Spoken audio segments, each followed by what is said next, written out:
I found a package of chrysanthemum ginger tea, which is not real tea, by the way. It's not even a tisane. It's more like a honey ginger thingy.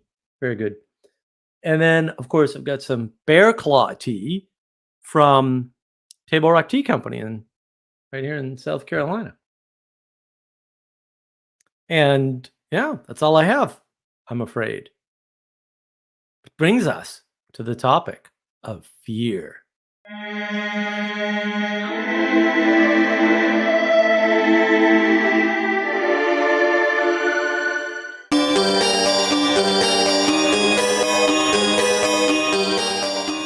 But I'm afraid. I'm afraid I'm going to have to tell you something about fear. The best thing to start with is what is it exactly that we're talking about with fear? And I think that the easiest way to understand fear as a concept, the most concise, simplest form, is to say that fear is an instinct, right? And then you might say, well, yes, of course, that must be true. But what then is an instinct? And I'd say an instinct is a form of intuition or intuitive knowledge. And one of the things, although not the only thing, that fear does is warn you of danger. And danger can come in many, many forms. One thing that is dangerous is a reciprocally narrowing relationship with something, right? So you're trapped in a corner, you're trapped in a dark alley, right? Where your sight is limited, your movement is limited. That can be very fearful. Doesn't have to be. But something else that's dangerous is too much, too open, too many options. Choice paralysis can cause anxiety. These are forms of fear. And they're both dangerous situations. The situation of not being able to see well, not being able to move well, not being in a known position, not having a healthy way to participate in what's around you, that's dangerous. But also being exposed out in the open, in a field. You don't know what could come at you. There's no place to hide. That's also dangerous. And you may be familiar with intuition as a type of knowledge, because it's one of the two types of knowledge that is outlined in the knowledge engine model. See that video, that excellent video. Because intuition is helpful for lots of things, but also to warn you of things, right? It's quicker than rationalization. And so you don't need to rationalize, right? You can just go with your gut. You don't need to sit and spend a huge amount of thought process on this. And your intuition's always there, and it gets projected onto other things when you ignore it. So ignoring your intuition is not a good idea, because you'll take the things that you're intuiting that have an intuitive valence to you, and you'll cast them out onto the world. And you won't realize that you're doing that. And so your fear, your anxiety, your anger, whatever, your sense of danger for your personal self can be cast onto other people. And then you're putting fear into them. But the problem is, fear is still useful and required. It is a signal from your intuition, or maybe your unconscious, right? Which is where intuition primarily, although not exclusively, resides. And that signal tells you something about your position in the world, about the framing that you've adopted. Not saying that frame is correct. I'm not saying it can't change. Both are true, right? But your intuition is the way that you know that, right? That's the type of knowledge that you have about that disposition of where you're at and what the potential is in terms of negative or positive. So we can't give up our fear or get around our fear or push it aside, because A, it'll come back. B, it could end up being projected. C, if you repress something that's actually needed, you lose all the benefits of it. And this is how people get in trouble. They ignore their fear, they rationalize it away, right? They fight it off. Use rationality to fight off their fear. But fear is useful. Those signals, they're not always 100% accurate and precise, but they're useful signals. And look, a lot of times you sense fear unnecessarily. That happens. But most of the time you sense fear correctly. And it's good to know that. Oh, I'm fearful legitimately. And that's the thing, is that the fear allows you a sense of caution where you otherwise might not have it, but may need it. And we can pay attention to our fear and learn a lot about the world, about ourselves, about others. Why am I always afraid of this person? Oh, they remind me of when my father was angry at me and hit me. Okay. Now you found a gateway to deal with a trauma you didn't realize you had. Sounds useful. Oh, every time I'm around her, I'm afraid. Yes, because she's reckless and she leads people down bad paths. Fair? That happens. You can feel afraid about the future. And that allows you to draw your attention to the future and say, am I afraid about what's going to happen? Or maybe what might not happen? Am I afraid about the future because there's something that my brain knows I haven't done now that I need to do now? It's a good questions. But without fear, we wouldn't be able to ask those questions. That's why you need to pay attention to your fear. And fear is, like one of them Jordan Peterson dragons. You ignore it and it gets bigger. And that happens. So you have to be aware of that. It's good to know. So that's why fear is both useful and required. We're not getting around it. We're not supposed to get around it. It's not good to get around your fear. And one of the really useful things about fear is that part of the design of fear is to save you from consequences you cannot work out rationally. So, one thing we have a deep sense of is when things are too complex for us. It's an intuitive sense. You don't sit there and say, oh, there's too many free variables in this equation, so I shouldn't get involved. Nobody does that. You go on your intuition, on your fear. It's like, oh, I'm afraid I'm getting in over my head. I'm afraid I'm getting in too deep. Really? I just have this fear that that's too much for me. Interesting. So you can see the way we talk about it. We know it's useful. We know this. We know it intuitively. And fear can indicate a potential that has more downside than upside, or more negative than positive valence. That's part of what fear is there for. But positive valence is still something to be afraid of.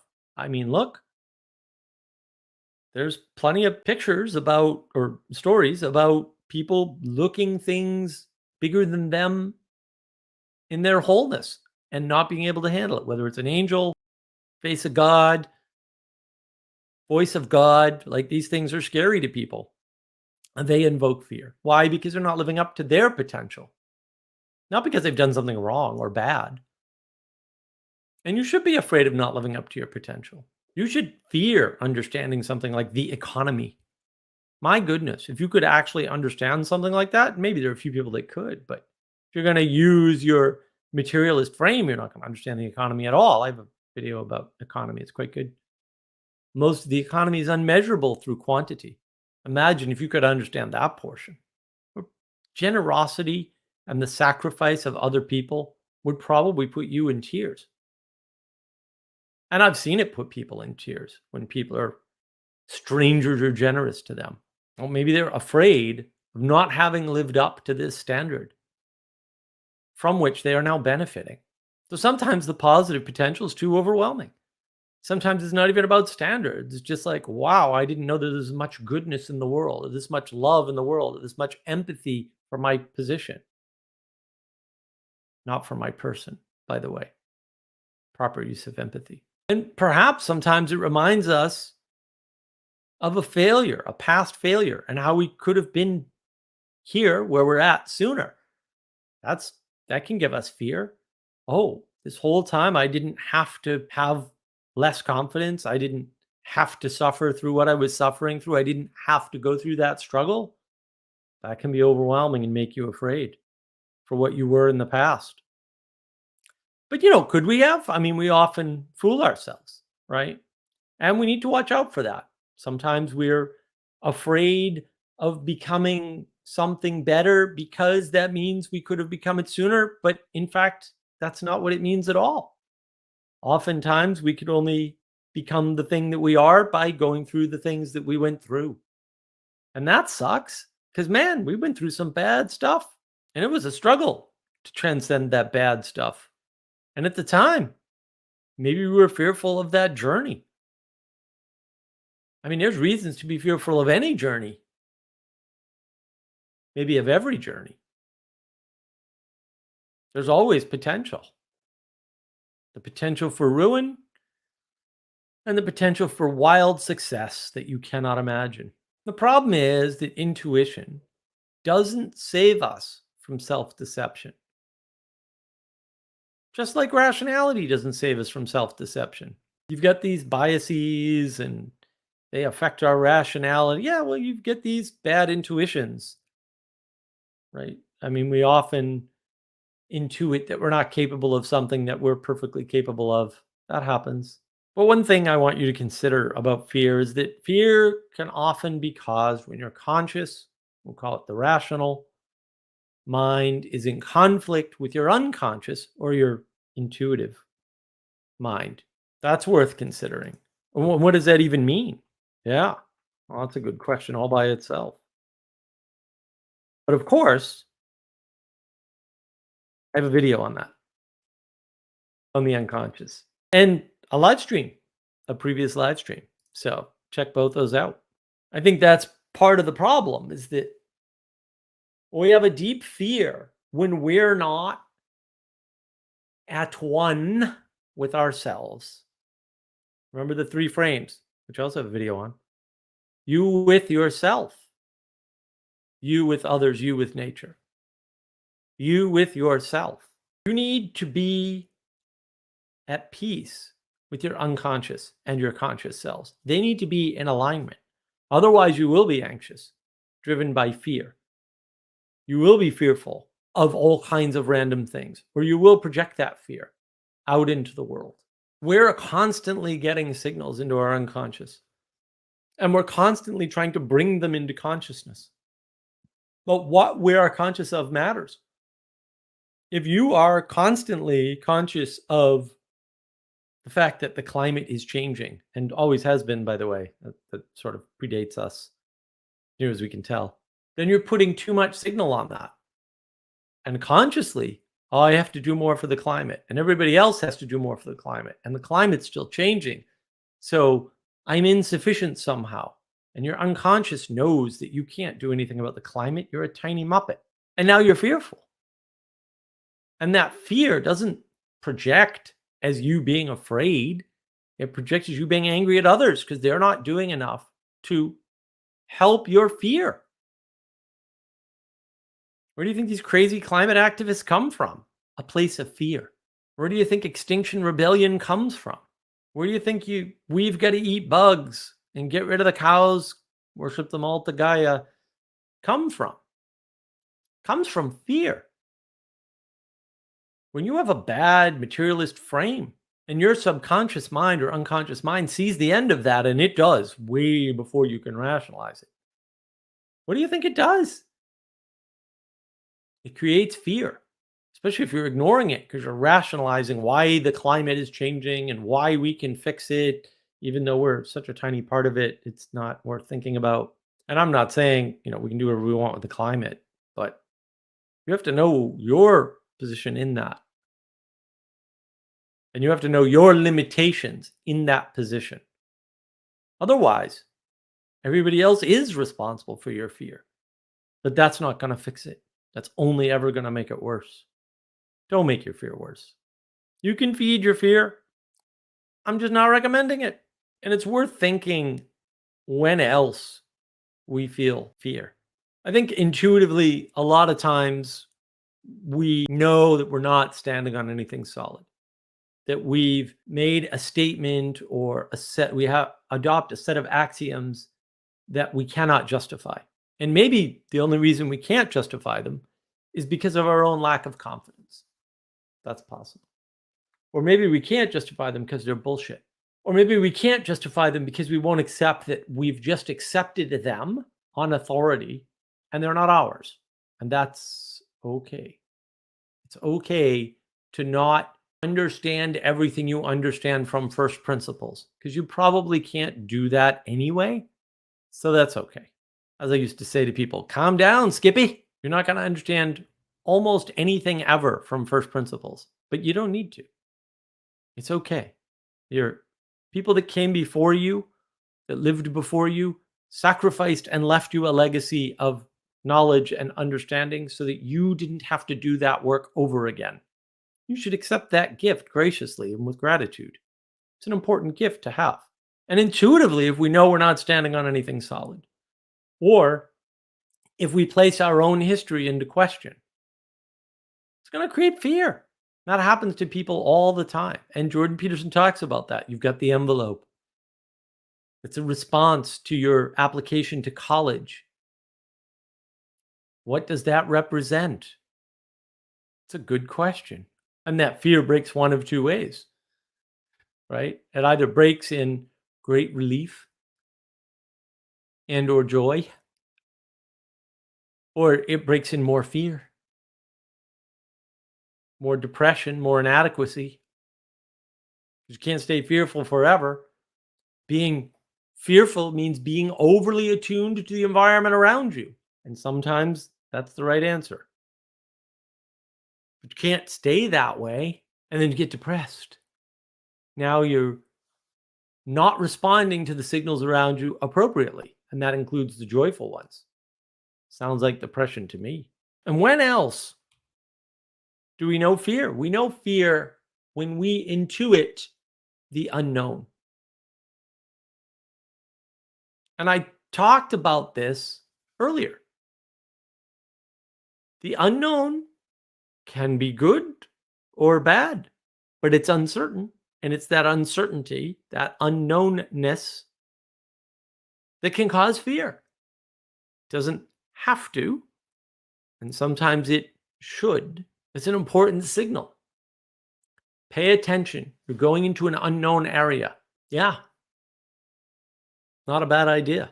And lots of things spring forth from fear. Let's suppose that you were fearful that the world was not rational in the way that you thought. What would that cause?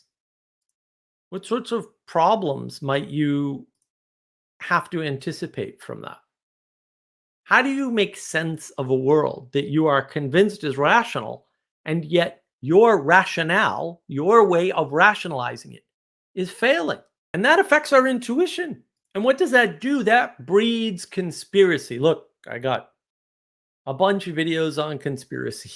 I cover it quite a bit. Conspiracy is bred of fear. And it's a funny type of fear. It's the fear that you don't really know what's going on, but you know it's rational and you know it has you, whatever it is. Could be lizard people, could be ancient aliens.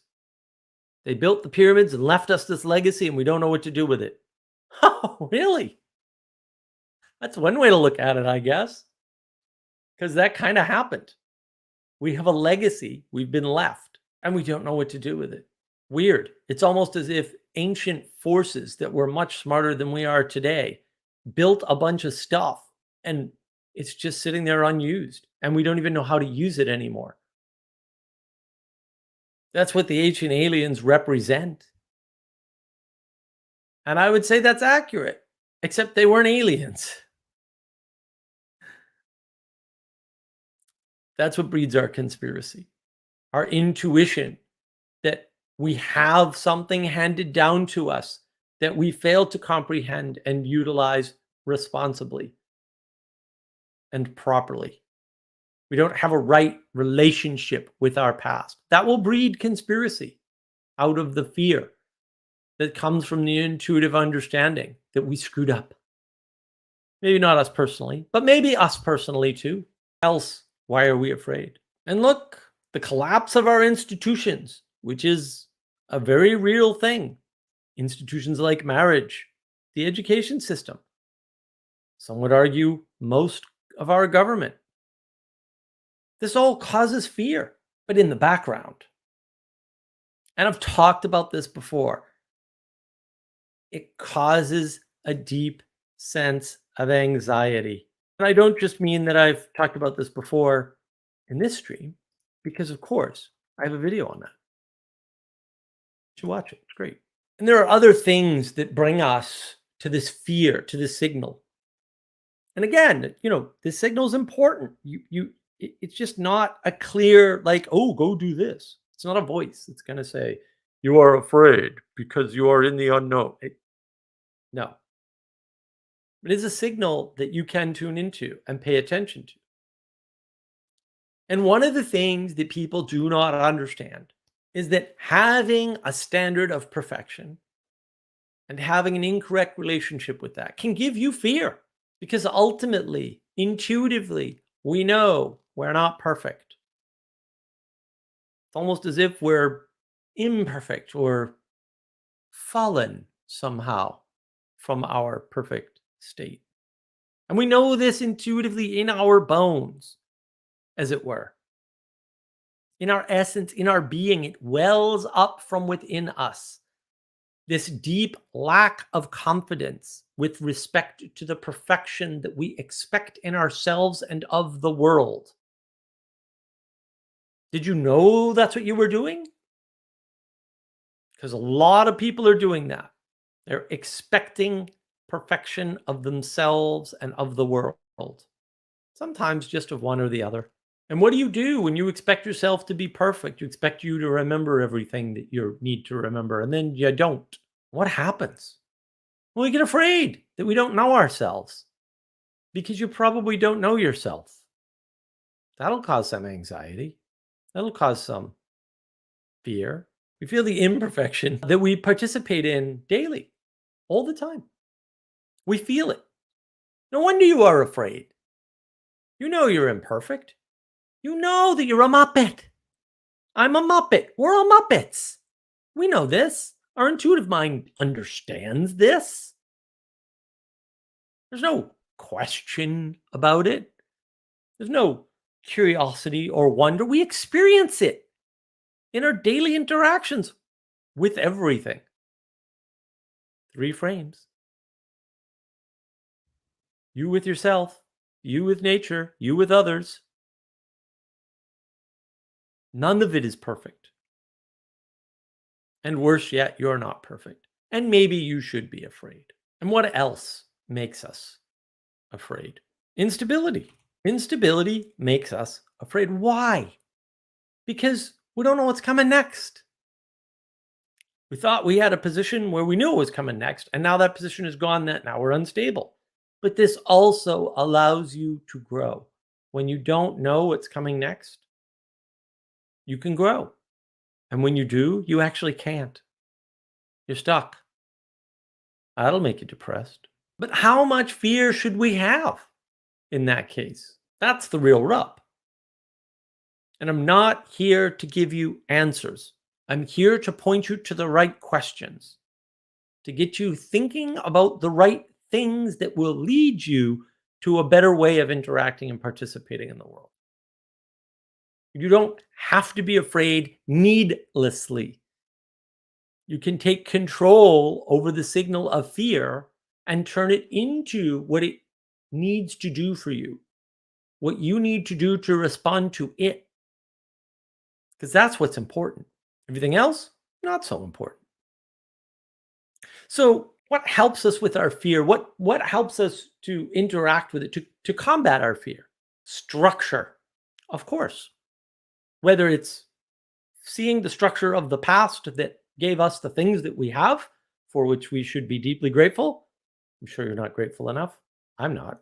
Structure gives you a way to interact in the world so that you can leverage your interaction to something larger than you. You encourage somebody, that encouragement leads them to do something that without your simple words of encouragement, and hopefully it's more than just words, there's a quality to encouragement, they otherwise would not have done. And now suddenly there's something in the world that would not have been there but for encouragement. That's part of structure. But of course, structure also creates fear because structure is bigger than us. And we live within structure. That's the purpose of structure. We create smaller than us structures, but kind of limited. I would argue they're not really structures, they're more affectations. You can't participate with them, they're affectations. Not to say they're not useful, but this thing that's larger than us, we don't know what it's going to do necessarily. And sometimes we think we have it figured out and we don't. What if you go to court and you don't get justice? What if every time you go to court, you don't get justice? What if you go to court, no one cares about justice? What if you go to court, you and one other person care about justice, and neither of you is sufficient to make it happen? What if you see the bad person and you say, that's a bad person, they're going to do a bad thing, and nobody listens to you? The structure doesn't pay attention to you. There are good reasons to be afraid. So the thing that can help us combat our fear is also the thing that can cause some fear. And we should be afraid of structure because structure inevitably corrupts. And when the proper attention is not paid to revivify the structure, you should be afraid of the structure. And if the structure becomes corrupt and it doesn't get righted through anything, you should be more afraid of the structure. And maybe you should stop participating with it. That's possible. Not terribly likely, but it's a possible configuration to be aware of. But what you shouldn't do is try to change a structure bigger than you, because you probably don't know how. Probably any change you make is going to have second order effects that you cannot imagine. And you thought you were afraid before. Wait till the chaos starts because you brought down all the structures. And structure can create fear, but not just in, we'll say, the unjust, right? Unjust people should fear structure. And that's why I'm always afraid of people who don't like structure. Why don't you like structure? Is it because if we had proper structure, you'd be screwed because you're a bad person? That's always possible because there's a lot of people like that. They don't want to bring down structure because they want a better structure. They want to bring down the structure because with structure around, they can't get away with their bad behavior. That's worth thinking about. Do you know which side these anarchists are on of that equation? Because that's the important equation. Why exactly is it that you want to bring down the structure? Do you have an alternative structure? Or do you want to bring down structure because you know that if the structure is there, it's coming for you because you're not a good person? Yeah, it's worth asking, why are these people afraid of structure? Why am I afraid of structure? The structure is also fearful for people who don't like sacrifice because you have to support the structure in order to gain the fruits of it. And if you don't like sacrifice, you're not going to like structure because it requires sacrifice. But so does no structure. It's just now you don't know what you're sacrificing to or for. In chaos, you just make the same sacrifices, but who knows where they go? I'll tell you who doesn't. You don't. You may think you do. Boy, are you fooling yourself. Because, like it or not, you can say, oh, structure's bigger than me and therefore I'm afraid. Yeah. You know what else is bigger than you? Everything else that isn't you. Oops. Because everything that isn't you is in some conspiracy or set of conspiracies. Oops. And mistakes are a constant. And structures make errors. They're not perfect. They're made up of imperfect persons who give their time, energy, and attention to the structure. So don't rely on a structure making a mistake or not making a mistake as an indicator to resolve anything for you because it's not going to. These are not easy things and they're not easy to pay attention to. And paying attention to them doesn't resolve them. It doesn't fix a problem for you. I'm not here to give you answers. I'm here to point you at certain things so that you can have a better existence. And not just for you, but for everybody else. So this is an especially strange week. I have a team. I got together on the Discord server and made a few notes randomly earlier today, in fact. And so I wanted to go over sort of a list from them on things that cause them fear because I thought it was a good list and I thought it was worth sort of addressing directly fears from people because that's what this is about. It's like, do you have fear without people? I don't think so. Could be wrong about that, but I'd like to see you prove it. Yep. Trick question. You can't, by the way, just in case you get too big for your britches. So failure. A lot of people have a fear of failure. Why? Because you're not living up to your potential, as Jordan Peterson talks about. Yeah, well, that's legitimate. You're not living up to your standard of perfection. But you shouldn't fear failure because that's the only way you learn. Pluses and minuses.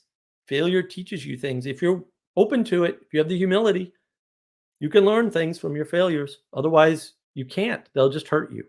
It's up to you. You want to be hurt by your failure? Or do you want to be made stronger by it? Look, I don't care which one you choose, but I know which one I'm going to choose. What else? What else do we have on our list? Laziness. We fear laziness.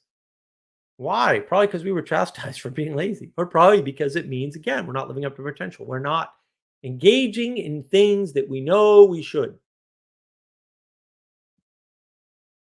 We know we should engage in things. We know we should be doing things, useful things for ourselves, for others, for the world, for structures, for agendas bigger than us. So yeah, we fear laziness. And we should fear laziness. Again, these are powerful signals that tell us something about ourselves.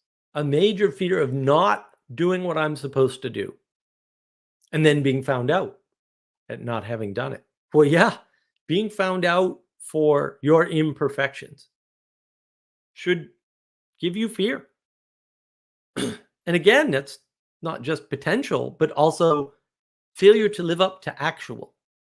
We know you can do this. We know you can do better, but we know you can do at least this. And you didn't. That's why people don't like drug addicts. They don't do the things they could do easily that they could do, that they know they could do. Alcoholics, cokeheads, heroin, porn, video games, Cheetos. It happens. Not doing one's duty is what it boils down to. When you know you're not doing your duty, thing that you are bound to do by virtue of having been created into this world and given all of the riches of the sacrifices of the peoples that came before you. Yeah, there's a nice definition of duty. Yeah, you should be afraid of that. I'm not saying it's resolvable, but it's certainly something you should pay attention to.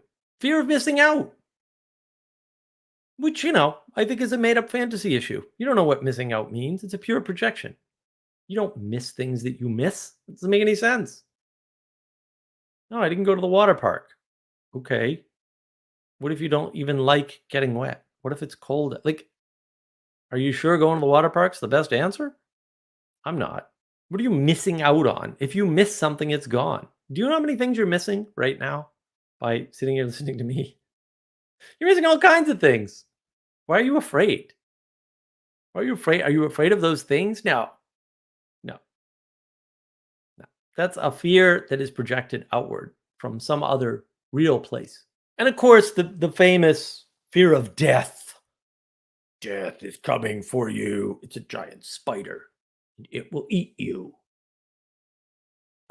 Yeah, a lot of people have a fear of death. But what is that really? A fear of death is a fear of the end, of running out of time to do all the things you want to do, or know you are supposed to do, or feel that you are duty bound to do, or know that you could do, even though you were too busy drinking, shooting up, and playing video games and doing porn. That happens. That's where your fear of death comes from. the end. And then it's an end. Will anybody remember you? Will anybody know your name? Will they think about you? Depends what you leave behind. Or maybe who? A fear of your fear being affirmed. Because then maybe you could have been the person sooner. Maybe you should have been afraid of this all along. And had you done that, you wouldn't have fallen into trouble. Oh, you were right to be fearful of that. Wow, what does that mean? Does that mean I should have listened to my intuition earlier? Oops. Yeah, nobody wants to have their fear affirmed. Pretty scary. Fear of being stuck in avoidance. Look, are you avoiding things? But maybe you're avoiding things you should avoid. It's hard to know. And that's the problem with fear. What is your proper engagement with it?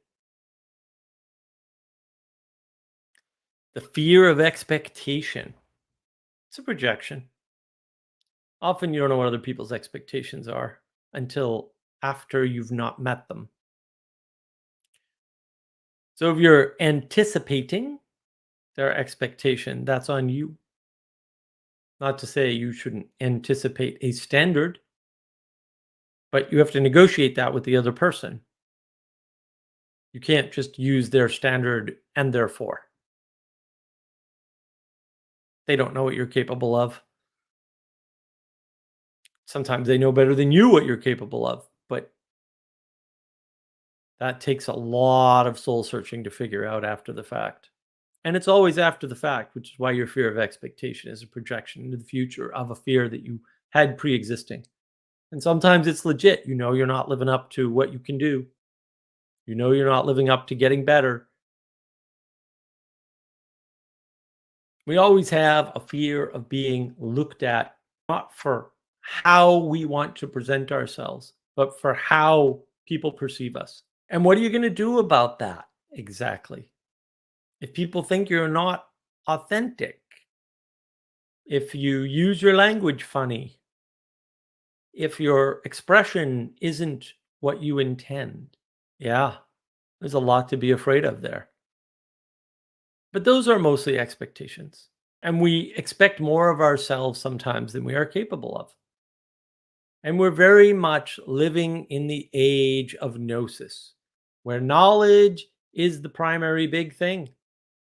Everyone's knowledge this and knowledge that and knowledge first and knowledge is the thing and that solves all the problems. And if we just translate the knowledge to the right words, then magic would happen because people would be moved because people are moved by words, are they? Is that what they're moved by? Sure about that? All of this is to say that fear is something that can and should be used for a positive benefit for you. And I would argue you can always use your fear positively. That doesn't mean you never banish your fears. Some fears are unfounded, some are due to trauma. Some fears are projections of other things, events from the past, interactions that you haven't had, interactions that you did have but are over, things that you never settled for yourself in your own mind and you project them on past characters or current characters in the world. That's improper fear. That's what you need to work out, not face your fear. And I'm not saying never face your fear. I'm saying face your fear is a weak form of working out your relationship to the fear in a way that becomes positive. You can go on Fear Factor with Joe Rogan. Don't think it's on anymore. You get spiders dumped all over your head and learn not to fear them because nothing bad happened. Dun, dun, dun. But did you actually deal with the source of that fear? Maybe, maybe not. That's why fear is important because, again, it's a signal. Your relationship to that signal, your understanding of that signal and where it's coming from is what's important. It's a form of intuitive knowledge. that tells you something about your relationship in the world. And that information is important. When there is a mismatch between that information and your rationalization, oh, he's not so bad. Really? Maybe he's worse. Oh, she knows what she's doing. Really? Maybe she has no idea and she's being driven by panic. Oh, they didn't mean that. Oh, maybe they did and you should be afraid. Maybe. That's what you have to pay attention to. That's where the rubber meets the road. And that's really what I wanted to say about fear. I'm afraid. I'm out of notes. I'm out of expression. I'm out of knowledge.